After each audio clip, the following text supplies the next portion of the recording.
بسم اللہ الرحمن الرحیم۔ ملک ریاض کے خلاف تہلکہ خیز حکم جاری کر دیا گیا۔ خبر کی تفصیلات میں جانے سے پہلے چینل کو سبسکرائب ضرور کر لیں۔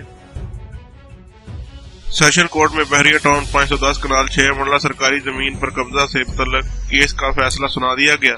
ڈسٹرکٹ اینڈ سیشن کورٹ اسلام آباد نے بحریہ ٹاؤن کی جانب سے اراضی پر آپریشن روکنے کی درخواست خارج کر دی، جس کے بعد سی ڈی اے کو بحریہ ٹاؤن کی جانب سے قبضہ کی گئی 510 کنال 6 مرلہ سرکاری زمین چھڑانے کی اجازت مل گئی۔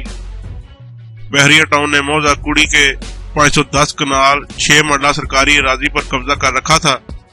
عدالت نے فریقین کے دلائل سننے کے بعد فیصلہ محفوظ کیا تھا۔ خیال رہے اسلام آباد ہائی کورٹ نے سی ڈی اے کی بحریہ ٹاؤن کی جانب سے دائر درخواست پر سماعت ماتحت عدلیہ کو معاملہ 15 روز میں نمٹانے کا حکم جاری کرتے ہوئے درخواست نمٹانے دی۔ سماعت کے موقع پر بحریہ ٹاؤن کی جانب سے بیرسٹر گوہر جبکہ سی ڈی اے کی جانب سے کاشف ملک عدالت میں پیش ہوئے۔ سی ڈی اے وکیل نے موقف اختیار کیا کہ رہائشی سکیم بحریہ انکلو میں سی ڈی اے کی زمین پر قبضہ کیا ہے۔